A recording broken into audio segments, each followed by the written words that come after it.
Hi, my name's Sarah and welcome to our Employable Careers and Cocktails podcast. Today we have Naomi. Hi there, hi.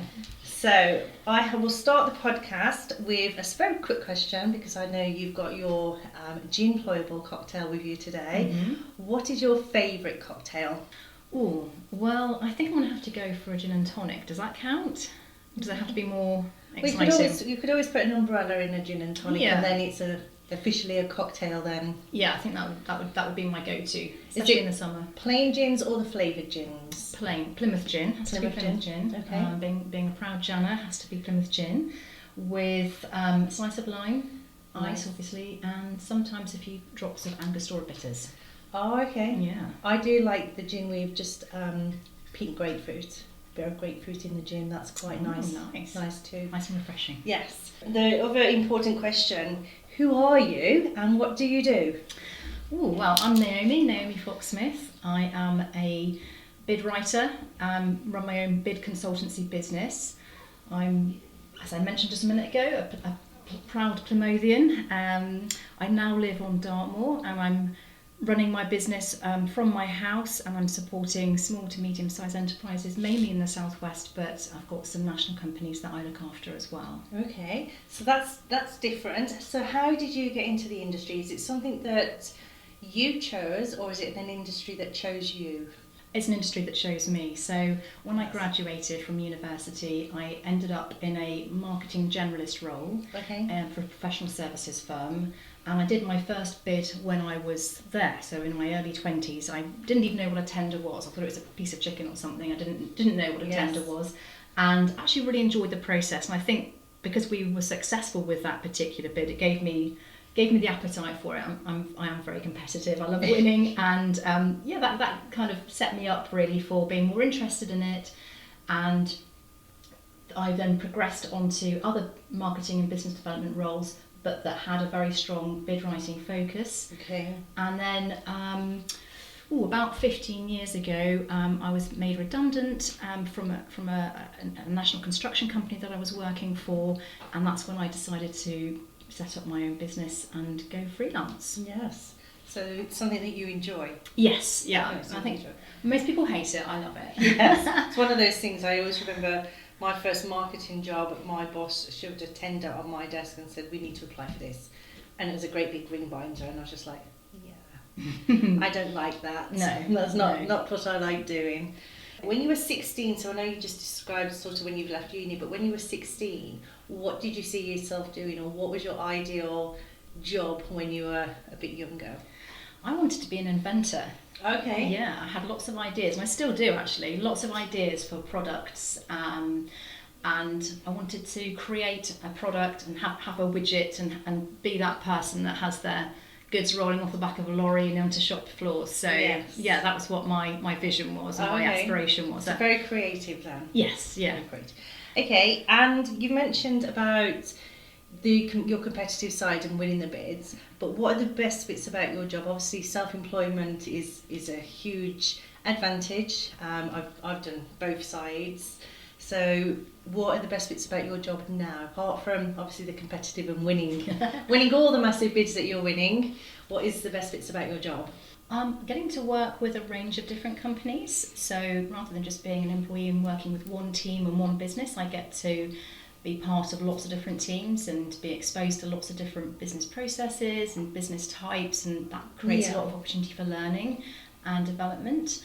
And being able to support small to medium-sized businesses is my main area. So what I love about that is being able to support them to compete against the bigger companies. So it's sort of a bit of like the David and Goliath situation where I'm giving them that support that they wouldn't normally get, whereas a large company would have an in-house team, loads of people working on a bit. It creates a bit of an unfair competition. Yes. So I love that side where I'm sort of levelling out the playing field and giving them that support. But yeah, I love running my own business. I've got that complete flexibility and freedom to work with who I'd like to work with in the way that I'd like to work. So yeah, it doesn't come without its challenges, of course. No, definitely doesn't. And it is hard work being self-employed and being the only person that does every aspect of your business. Yes, so that is hard work too. Okay, so what advice would you give someone who's starting out or like yourself, maybe transition from full-time employed to self-employed, is there any advice you would give somebody that was thinking of transitioning careers? I think the main piece of advice I would get is building your own network. And I think using a platform like LinkedIn, for example, to do that would be a really strong start. So I think there's nothing more powerful than personal connections and business connections. So building that up and those relationships would be my go-to piece of advice. But also to take opportunities as they're given to you. So whether that's training or going on courses or getting feedback or working with potentially a mentor in your business, any opportunity, any new experience, get stuck in and take it. Just go for it. Go for it. Go for it. Have fun and go for it. Absolutely. What is the funniest thing you've seen in an office environment? Oh, that's a good question. It's one of those of, can I tell that story? Yes, I'm having one of those moments. Yeah, funniest thing I've seen.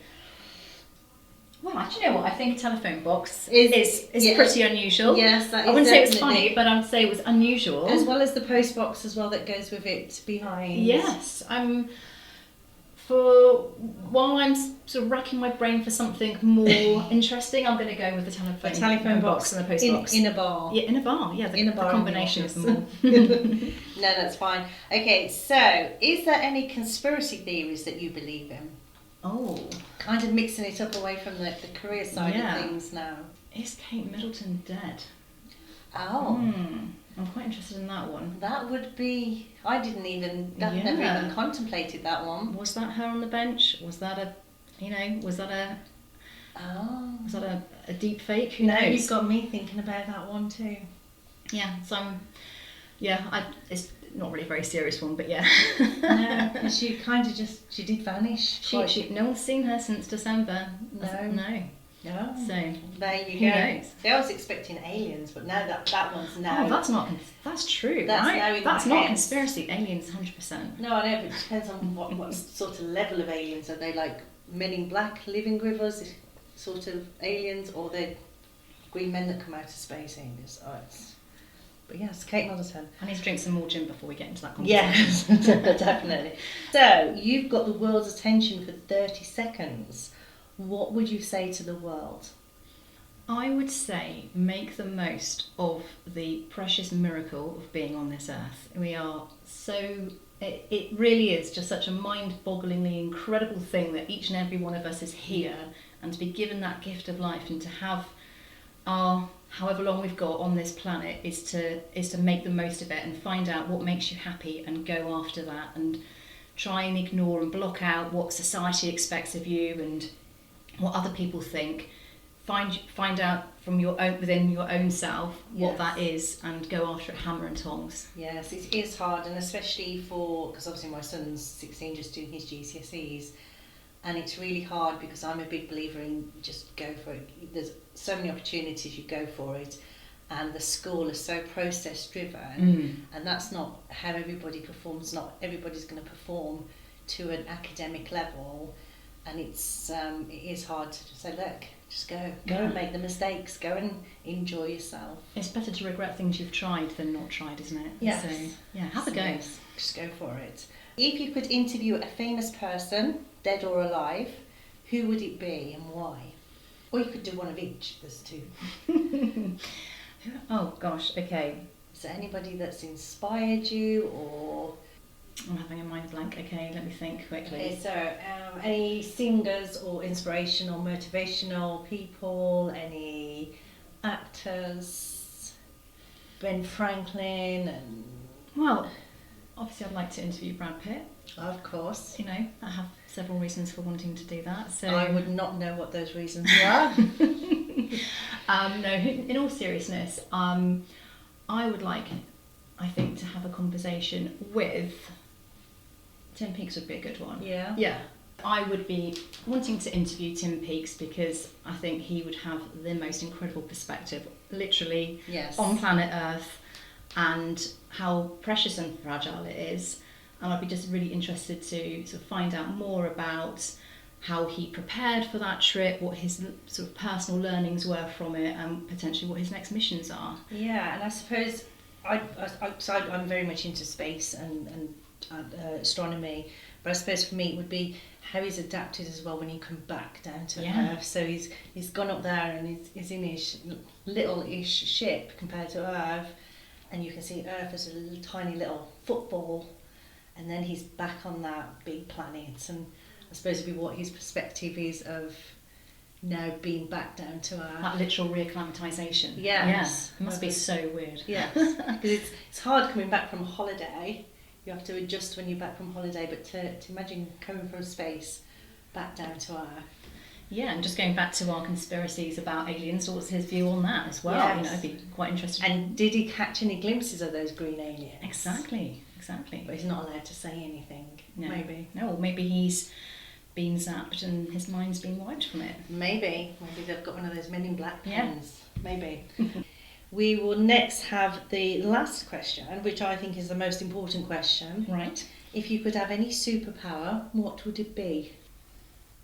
Putting right the damage that we as a species have done to our planet. So my superpower would be greenwashing, but in the real sense of the word, not actually greenwashing as we talk about it, where companies are pretending to do good, but greenwashing in terms of reversing the damage that's been done to our planet. So Okay. that would be my superpower. It'd be some sort of,